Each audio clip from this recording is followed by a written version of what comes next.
If I could get a student to video their serve, review it, take our video and review it, without saying one thing, there may be a couple of little things that a student says, hey, I'm going to try that, it might help me. And that's what it's going to take.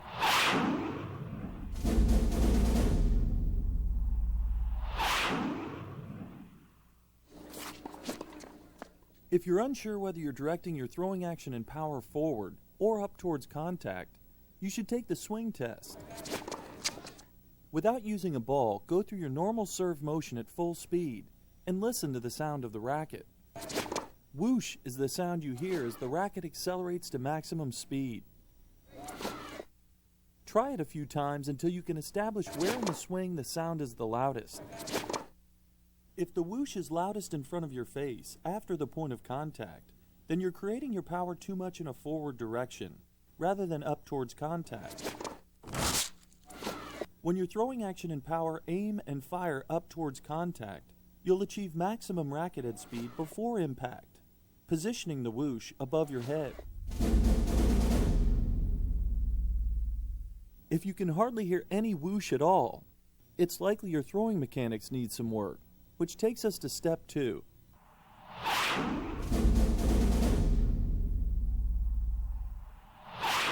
The best way to increase your sonic serve potential is to improve your throwing mechanics. Every day you should practice throwing against a wall or with a partner, focusing on creating the kinetic chain sequence of movement. Begin with your arms and shoulders on a level plane and your upper body turned sideways, positioned in line with the target. Spread your elbows apart in the wind-up, stretching the muscles across your arms and your chest, while maintaining the same level plane from elbow to elbow. Start the throw by rotating your shoulders and feel for a stretch and pull of the throwing elbow as it follows in sequence forward. Feel the chest muscles expand and stretch in the motion. If you position your opposite hand on your lower back, pointing the elbow backwards, you'll feel more stretching across the chest. That's the feeling you're looking for in the opposite shoulder as it anchors the throwing motion. If you're working with a partner, throw easy in the beginning from service line to service line, and as you loosen up and establish your control, move back to the baseline and throw the length of the court. As you learn the sequence of movement and develop the flexibility you need, you'll see your throwing distance improve. Now that you've begun to master the forward throw, we progress to the upward throw, which will simulate the full sonic serve motion. The target for your throwing motion is the point of contact position on the serve. With your body weight on the front foot, lean your hips forward and tilt your shoulders back, aiming them towards the upward target. As you practice, see how high you can throw the ball in the direction of your point of contact. If you do it correctly, your high-flying throw should come down in the service box. The last progression of this exercise becomes challenging as we combine the toss and throw together. With a ball in each hand, we will simulate the service motion. Toss the first ball as you would to serve, and on the same toss-hit rhythm as your serve, throw the other ball towards the point of contact. If your aim on the throw is accurate and your toss-hit rhythm is exact, you can make the two balls collide at the point of contact. It's important not to let the tossed ball drop below the point of contact, so toss high enough and start your throw early enough so that the balls collide at your highest point of contact. Practicing these drills will help you integrate the throwing mechanics and the timing you need for your sonic serve.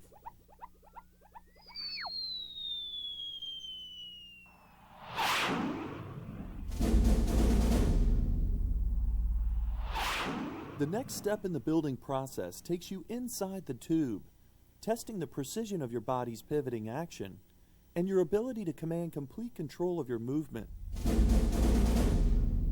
What you're seeing is a great example of how the body can pivot with precision while maintaining perfect alignment.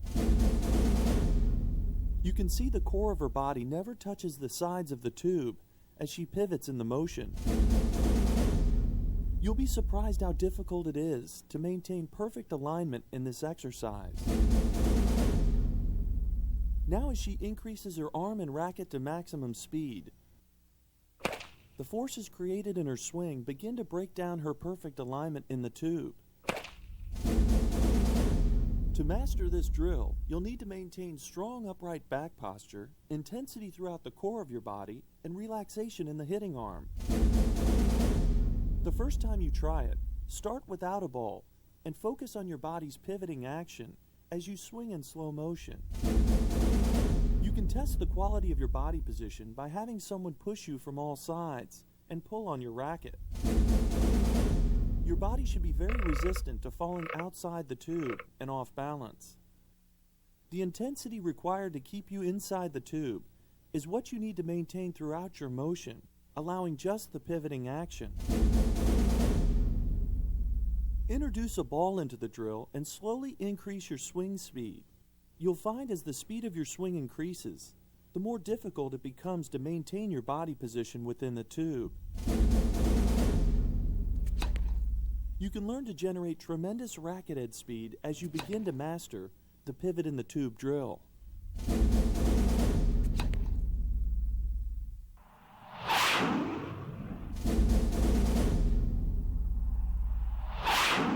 The controlled precision you developed within the tube and the ability to accelerate the racket head while maintaining complete stability are qualities you'll need for the sonic serve. From the start of your motion, create the feeling of being inside the tube, so when you stretch into position, you are precise and controlled. However, you will need to relax the tendons and muscles along the front side of your body, from your shoulder down to your front foot. Not too stiff and not too loose. You want to be flexible in the bend and be able to stretch energy into the hip position for the upward snap. Remember not to arch your back in the set to launch position. Maintain strong upright posture in your back throughout your service motion. The best way to develop total command of your balance in the set to launch position is to maintain your body alignment as you stretch into the court. For this exercise, you won't need a racket or a ball. Start by pointing your front foot in the direction of the net post as you line up to serve. Your arms should be level with your shoulders as you turn your upper body sideways so that your tossing hand is over the front foot.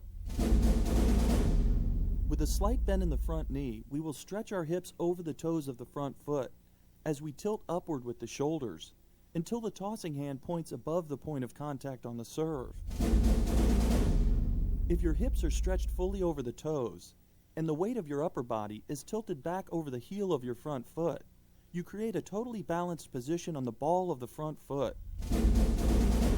Your body should create an arch from your front shoulder down to your foot, placing the weight of the set position into the hips.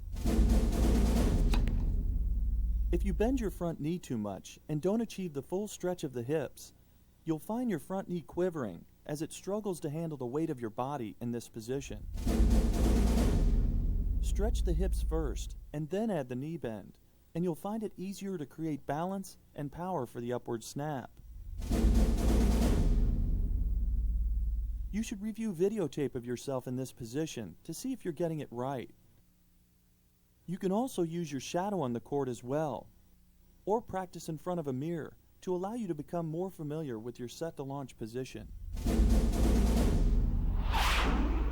Once you can achieve balance in the set to launch position, you should try the balance till the bounce test. Toss the ball into the air as you would to serve. Then try to freeze in the set to launch position until the toss bounces on the ground. Try to maintain complete control of your balance till the bounce. In some instances, some students will pick it up in an instant, but there are going to be other students that are going to fight it. It's going to come slowly. You're going to sort of revert back to your comfort zone. Remember, to make those necessary adjustments will take time and patience and a very determined mind that you're willing to go through that time frame.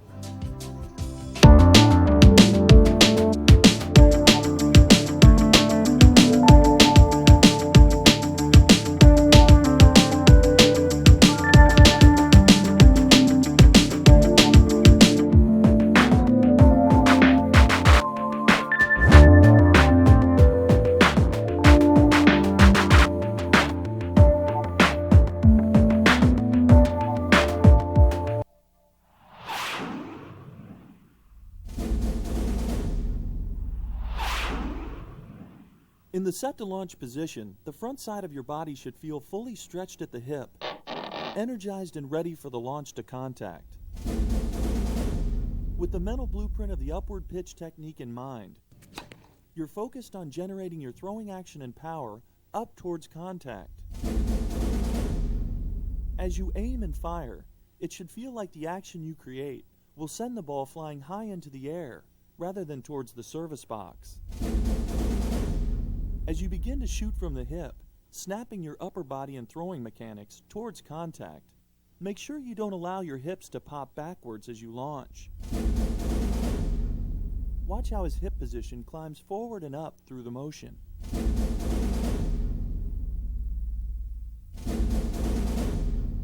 His upper body launches up to a straight position inside the tube on a lean over the court.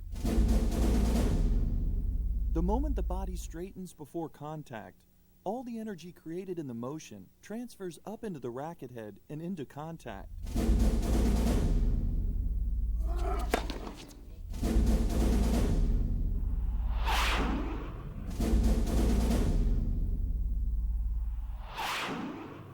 If all goes well in your launch to contact, you should find yourself inside the baseline on the landing, crossing the finish line. Like a sprinter breaking through the tape at the finish line, his upper body is forward as he lands on his front foot, creating a force of momentum pulling him towards the net. If you generate enough snap in your upward launch, your feet should leave the ground as you reach for the highest point of contact. The snap action you create launches your upper body upward and out, creating the forward momentum you need to serve and volley. Videotape yourself as you practice your serve and the various drills, and compare your technique to the players we've studied. You must become more familiar with your technique and the look and feel of each position. If we freeze his set to launch position, you can see his upper body looks great, making a perfect line with his point of contact, and his hips are stretched. But the problem is, all his body weight is on the back foot. He never extends inside the baseline in the set to launch position. As a result, his upward launch has him leaning backwards, making contact behind his head. To correct this, he should practice serving with all his body weight on the front foot only, never putting any weight on the back foot. This is a great exercise for teaching you the feel of getting your hips fully stretched inside the court. Make sure your entire body is completely warmed up and ready to go before you attempt your biggest sonic serves. And remember, you can develop these techniques just as well swinging at 80% speed, and you'll last much longer in practice. Any adjustments you decide to make in the habits of your swing will take time and a lot of practice to develop fully. You need to be patient with yourself, stay positive-minded, and take it one step at a time.